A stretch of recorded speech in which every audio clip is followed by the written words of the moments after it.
Psychology and social sciences లో locus of control ఎవరికైతే internal ఉంటుందో అంటే ఒక తప్పు గానీ ఒక ఏదైనా సిస్టమ్ లో ఫెయిల్యూర్ జరిగినప్పుడు వాళ్ళు ఎవరైతే రెస్పాన్సిబిలిటీ అకౌంటబిలిటీ తీసుకుంటారో వాళ్ళకి ఎక్కువ సక్సెస్ వస్తుంది. ఓకే. ఎవరికైతే లోకస్ ఆఫ్ కంట్రోల్ ఎక్స్టర్నల్ గా ఉంటుందో వాళ్ళు they are normal people. Okay. ఇప్పుడు ఆర్డినరీ నుంచి ఎక్స్ట్రాడినరీ అవ్వాలంటే ఏదో ఉండాలి కదా. సో ఇంటర్నల్ గా ఉండాలి. అది ఇంటర్నల్ గా ఇప్పుడు తప్పు జరిగితే ఎలా నేను కంట్రిబ్యూట్ చేశాను దానికి అని అకౌంటబిలిటీ తీసుకోవాలి.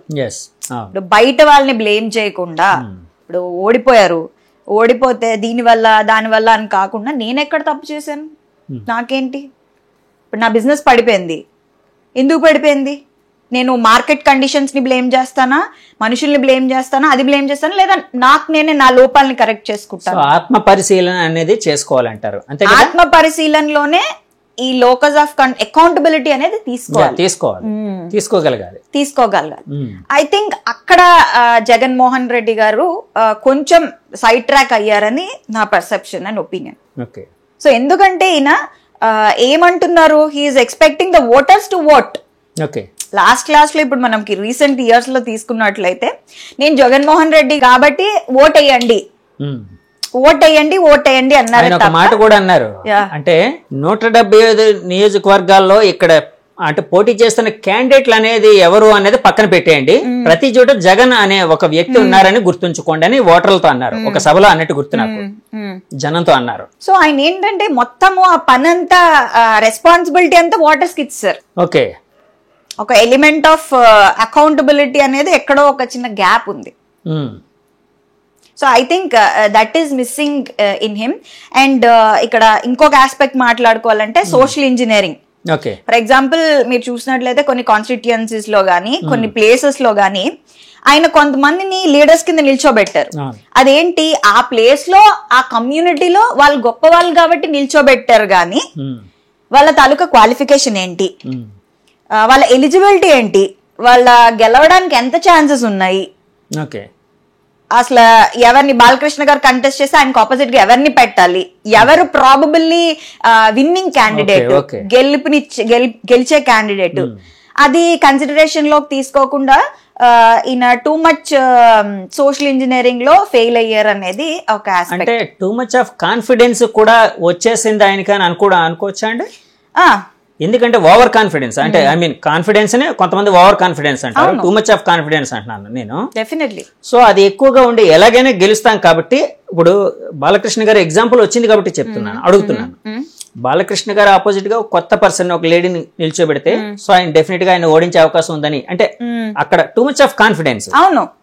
సో అక్కడ మీరు అన్నట్టు ఆ సోషల్ ఇంజనీరింగ్ కి సంబంధించినవన్నీ గమనించకుండా ఇలా చేయడం కూడా ఆయన డిఫీట్ కి ఒక దోహదం చేసిందని అనుకోవచ్చా? అవునండి. And on the flip side మీరు చంద్రబాబు నాయుడు గారు తీసుకున్నట్లయితే రివర్స్ సోషల్ ఇంజనీరింగ్ చేశారు ఆయన.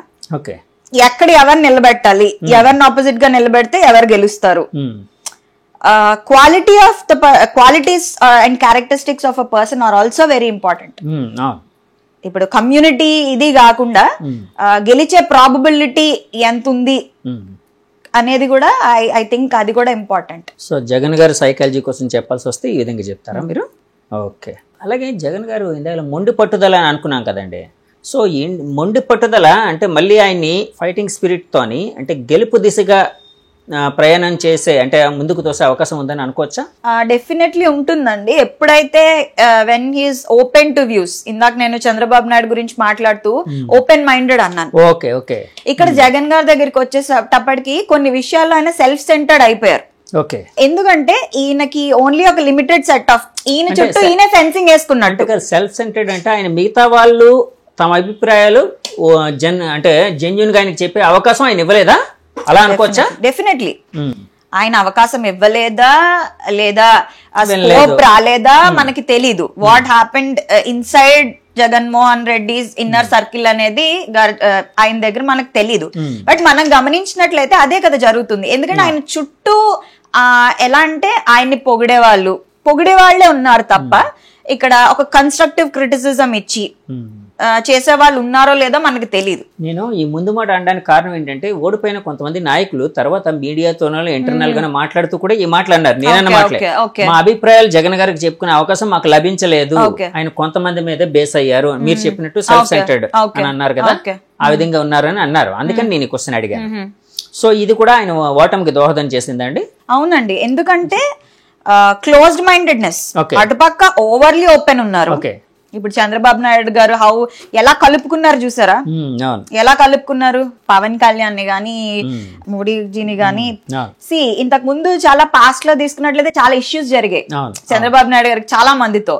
బట్ అవన్నీ ముందుకు ఇంకా ఫ్రెండ్లీగా ఎవరితో ఉండాలి, మనం పర్స్పెక్టివ్ మార్చుకోవాలి, ఓపెన్ గా ఉండాలి, అది మన సక్సెస్ కి దోహదపడుతుంది. అటుపక్క ఏది ఓవర్లీ సోషల్ గా ఉన్నారో ఇటుపక్క విపరీతంగా క్లోజ్డ్ మైండెడ్ గా క్లోజ్డ్ సెట్టింగ్ లో అయిందని నా ఉద్దేశం. అండ్ ఐ థింక్ డెఫినెట్లీ దాని వల్ల కొంచెం ప్రాబ్లమాటిక్ అయింది.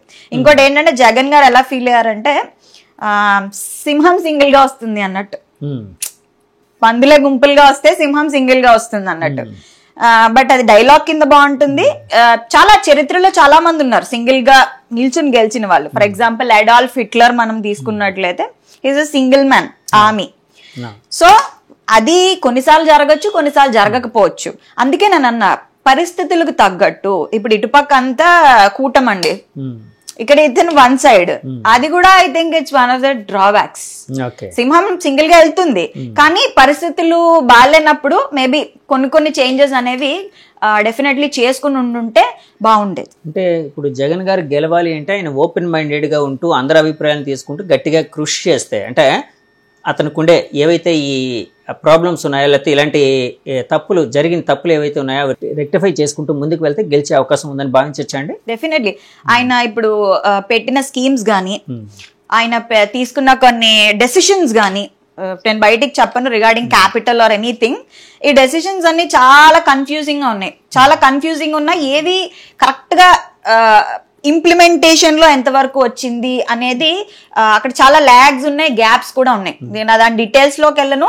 బట్ ఆయన చాలా విషయాల్లో నాకు తెలిసి మళ్ళీ ఆయన ఆత్మ పరిశీలన చేసుకుని ఆయన కొంచెం ఫ్లెక్సిబుల్ గా కొంతమంది నుంచి ఒపీనియన్స్, ఒక different heterogeneous group of people నుంచి, డిఫరెంట్ ఐడియాలజీస్ మైండ్ సెట్స్ ఉన్న వాళ్ళ దగ్గర నుంచి కొంచెం తీసుకుని ఇవాల్యుయేట్ చేస్తే బాగుండేది. Okay. Power star Pawan Kalyan ఒక అశేష అభిమానం, లక్షలాది మంది కోట్లాది మంది అభిమానులు ఉన్న ఒక కథానాయకుడు.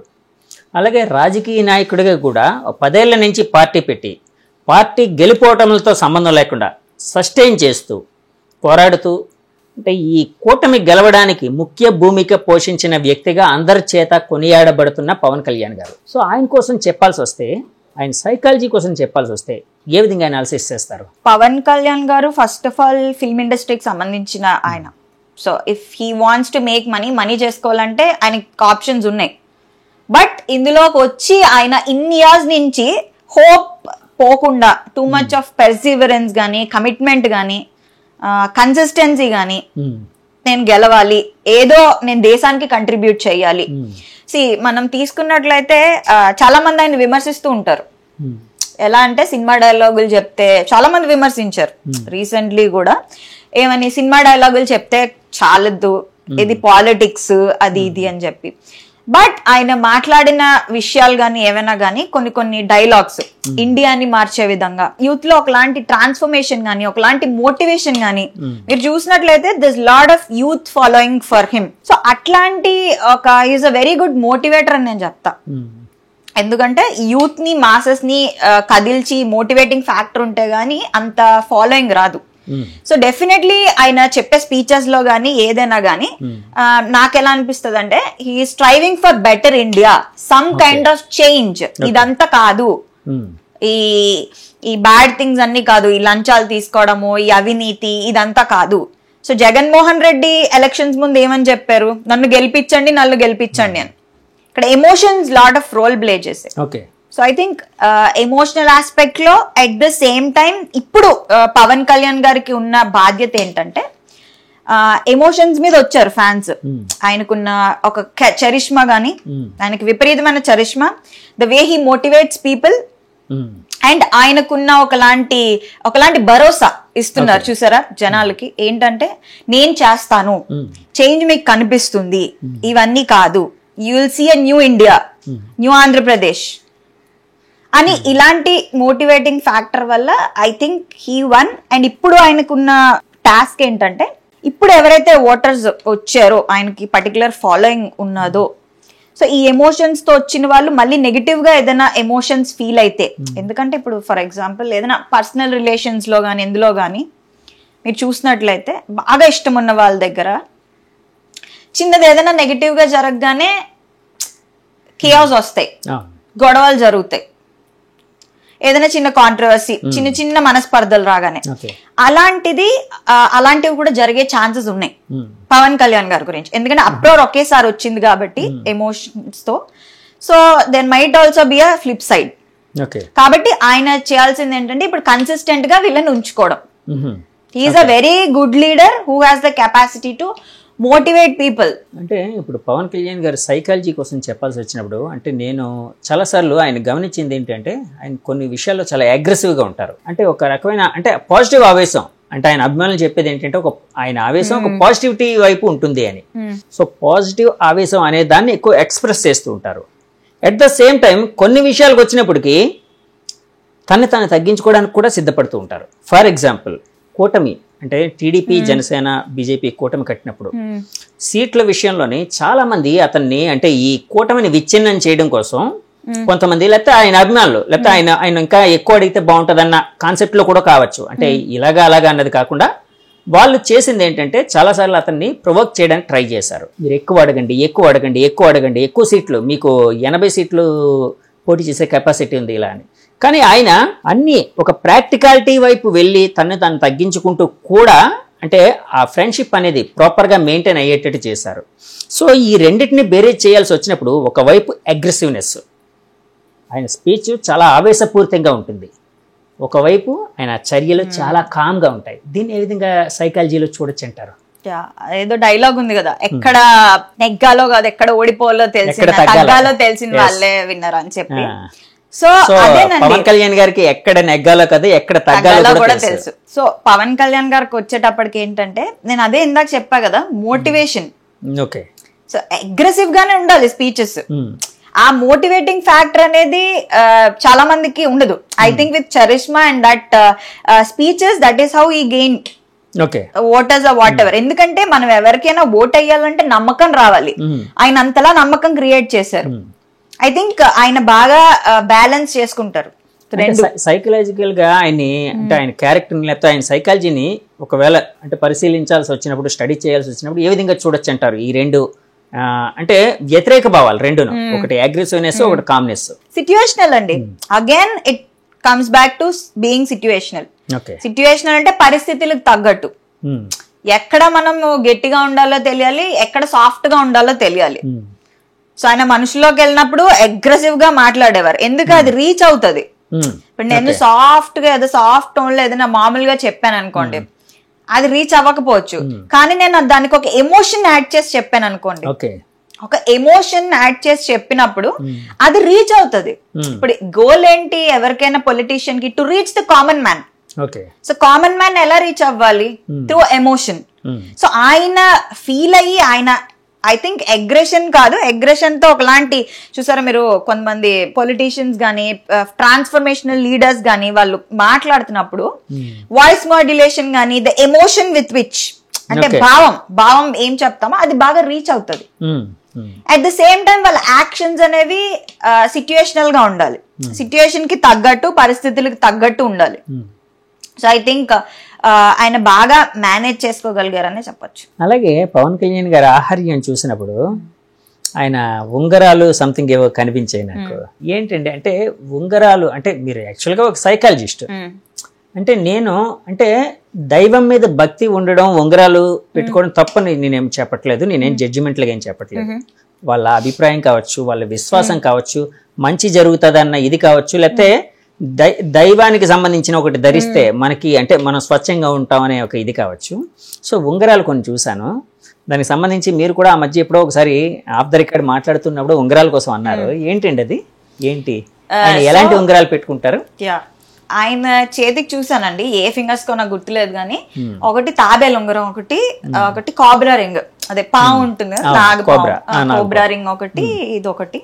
సో బేసికలీ నాకు జనరల్ గా తెలిసిన విషయం ఏంటంటే ఆస్ట్రాలజికల్ సిగ్నిఫికెన్స్, ఆస్ట్రాలజీ ప్రకారము మనకి ఈ కాబ్రా రింగ్ ఏదైతే ఉందో it brings good luck, good luck and fortune అన్నమాట. మంచి విషయాలు మంచి జరుగుతుంది. రెండోది ఏంటంటే టర్టిల్, అదే మన టార్టాయిస్, తాబేలు ఉంగరం ఏంటంటే ఇది పాత కర్మలను కడిగేసి కొత్త పరివర్తన తీసుకొస్తుంది, ఒకలాంటి ట్రాన్స్ఫర్మేషన్ అండ్ గుడ్ కర్మస్, అంటే పాత పూర్వజన్మలో చేసిన కడిగేసి ట్రాన్స్ఫర్మేషన్ తీసుకొచ్చి ఎందులోనైనా నిలబడితే గెలుస్తారు అనే ఒక సిగ్నిఫికెన్స్ ఉన్న ఫింగర్ రింగ్స్ ఇవి. ఇంకా ఆస్ట్రాలజర్స్ ఇంకా బెటర్ గా చెప్తారు. ఇన్ జనరల్ ఆస్ట్రాలజికల్ సిగ్నిఫికెన్స్ ఇది. బట్ సైకలాజికలీ దీన్ని తీసుకుని మాట్లాడాలంటే ఎక్కడ ఏది ఎవిడెన్స్ లేదు that wearing rings has psychological impact అని. ఉంగరాలు వేసుకోవడం వల్ల వాళ్ళకి ఏదో నిజంగా వచ్చేస్తుంది, సైకాలజీ ప్రకారం ఎక్కడ రీసెర్చ్ లేదు. కానీ ఒక విషయం ఏం చెప్పుకోవాలి, సైకాలజీ అనేది సైన్స్ కాబట్టి సైన్స్ పరంగా లేదు, ఆస్ట్రాలజీ అనేది సూడో సైన్స్ అండ్ ఆస్ట్రాలజర్స్ వాళ్ళు చెప్తారు. అంటే ఒక నమ్మకం, ఒక దైవత్వం అనుకోండి. ఇక్కడ అది వేసుకోవడానికి సైకాలజీకి రిలేషన్ నేను చెప్తాను ఏంటంటే, ఎవరైనా ఏదైనా అది ఫింగర్ రింగ్ కావచ్చు, లేదా గొలుసు కావచ్చు, లేదా బొట్టు కావచ్చు, ఏదైనా సరే దీనివల్ల నాకు మార్పు వస్తుంది, దీనివల్ల నేను గెలుస్తాను అని గట్టి నమ్మకంతో గానీ ఏదైనా వేసుకున్నారు అనుకోండి, ఒక ఫింగర్ రింగ్ గానీ ఏదైనా కడియం గానీ నేను ఒక గట్టి నమ్మకంతో దాన్ని వేసుకున్నాను అనుకోండి, affirmation, positive energy, positive vibe తో నేను వేసుకున్నాను అనుకోండి, ఫెయిత్ హీలింగ్ అంటాం. చూసారా, ఫెయిత్ హీలింగ్ అనే కాన్సెప్ట్ ఏంటంటే భగవంతుణ్ణి నమ్మండి మిరకల్స్ జరుగుతాయి అంటారు. అంటే ఆ ఫెయిత్, ఆ ధైర్యం వల్ల ఇప్పుడు బాగా క్యాన్సర్ పేషెంట్ కో, బాగా ఒంట్లో బాగాలేని వాళ్ళకో ఆ దేవుడు స్తోత్రం చదువుతుంటే ఒకలాంటి ఎనర్జీ, పాజిటివిటీ, దానివల్ల వాళ్ళు బతికేస్తారు ఆ ధైర్యానికి. సో ఎవరైనా ఏదైనా అనుకుని స్ట్రాంగ్ గా ఎఫర్మ్ చేసుకుని నమ్మకంతో పెట్టుకుంటే మన మైండ్ లో మనకి తెలియకుండా సబ్ కాన్షియస్లీ చేంజెస్ వస్తాయి. సో డెఫినెట్లీ దానివల్ల పాజిటివ్ ఇంపాక్ట్ ఉంటుంది. సో ఏ ఎఫర్మేషన్ అనుకుంటామో డెఫినెట్లీ దాని వైపు మనం అడిగేస్తాం. సో ఇదే మనం లా ఆఫ్ అట్రాక్షన్ అంటారు, లా ఆఫ్ యూనివర్స్ అంటారు, ఇలా చాలా చాలా కాన్సెప్ట్ చెప్తారు. బట్ దానికి సైకలాజికల్ రీజన్ ఏంటంటే సైంటిఫిక్ ఎక్స్ప్లెనేషన్ నేను మీకు చెప్తాను. ర్యాస్ అంటాం, బ్రెయిన్ లో ర్యాస్, RAS అంటే రెటిక్యులర్ యాక్టివేటింగ్ సిస్టమ్ మన మైండ్ లో ఉంటుంది.